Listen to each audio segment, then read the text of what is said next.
S'étant mis à genoux, Jésus priait, disant, Père, si tu voulais faire passer cette coupe loin de moi, toutefois, que ce ne soit pas ma volonté, mais la tienne qui soit faite. Luc 22, 41-42.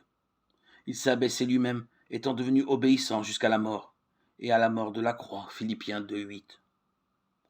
Avant de commencer son service public, Jésus est tenté dans le désert par Satan, et il est victorieux. Il va alors d'un village à l'autre faire du bien et guérir tout ce que le diable avait asservi à sa puissance. Acte 10, 38. Mais il est haï et rejeté. Le moment de sa crucifixion approche. Quelques heures avant d'être crucifié, Jésus se trouve dans un jardin appelé Gethsémani. Il est dans une grande angoisse à la pensée du jugement de Dieu, qui va prendre sur lui à la place des pécheurs. Jésus ressent intensément ce qu'il attend, l'idée de porter nos péchés, d'être fait péché pour nous. 2 Corinthiens 5, 21. Le rempli d'effroi, lui, le saint et le juste. Marc 14, 33. Il supplie son Père de lui épargner cela.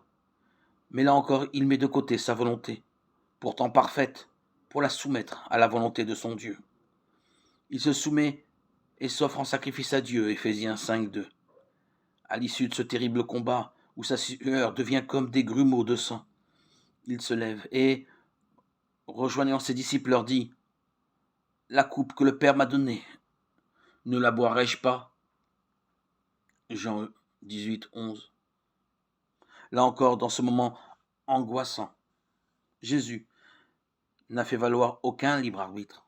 Au contraire, bien qu'il fût fils de Dieu, il a appris l'obéissance par tout ce qu'il a souffert et il est devenu, pour tous ceux qui lui obéissent, l'auteur du salut éternel.